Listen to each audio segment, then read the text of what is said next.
All right. Good morning, everyone. Happy Friday to you guys. Great 3-day weekend ahead. Hope you guys enjoy the time off. However, I think there's going to be some more developments over the weekend regarding Ukraine and Russia. Things don't seem to be letting up, so we'll see. There's some optimism in the pre-market so far. We had a little gap up on the Qs with the pre-market highs of 348. Now it's pulling back to 340, 346. Got to fill this gap, probably at the bell. All these indices, man, I'm telling you, these gaps tend to get filled pretty quickly. And we saw the gap get filled yesterday's downward movement, filled a gap from Wednesday's pre-market or Tuesday's pre-market. So interesting day ahead. I would say this.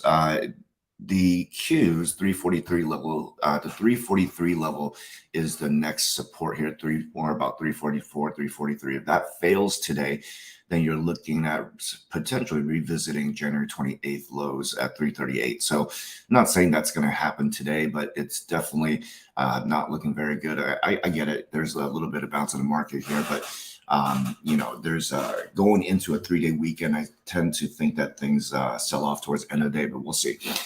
So we'll see how we play it today. So that's the Q.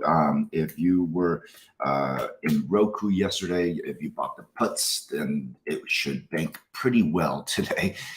So yesterday I rode the 100 puts pretty much all day, got like 90% out of it and left some on the table just to see what happens. And here we go. Roku 106, probably lows of 105 in the pre-market here. I think if the markets bleed out today, you can see Roku really, potentially testing the 100 psychological support. So I'll be watching that, probably ride some of the puts down here. Other things that I'm watching out for today, MU.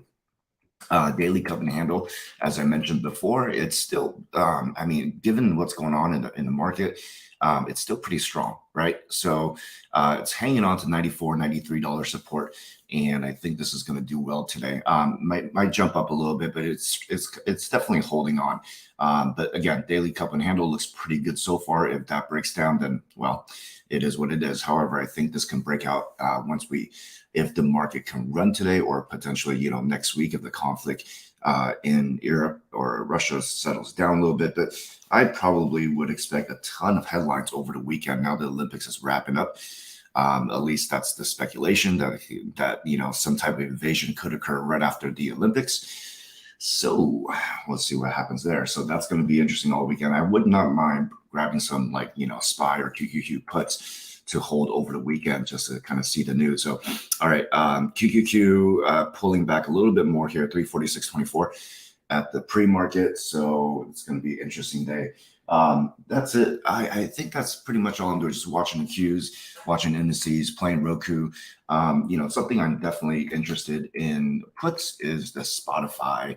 Spotify 155 support. It's trading at 159 right now, dangerously flirting with the lows from the earnings here. So if that 155 breaks, I would be very interested in bringing inputs for Spotify. All right. So with that being said, that's it for the week, man. I hope you guys enjoyed this trading week. Hope you guys have been successful. Great, get some rest over the weekend and pray for, that the conflict in Russia and Ukraine gets de-escalated. At least that's what I'm hoping for. All right. So with that being said, if you join the Rock Trading Co., go to our website. You can join our group. And since it's the mid-month already and they don't prorate, I'll give you 50% back. All right. With that being said, have a great weekend.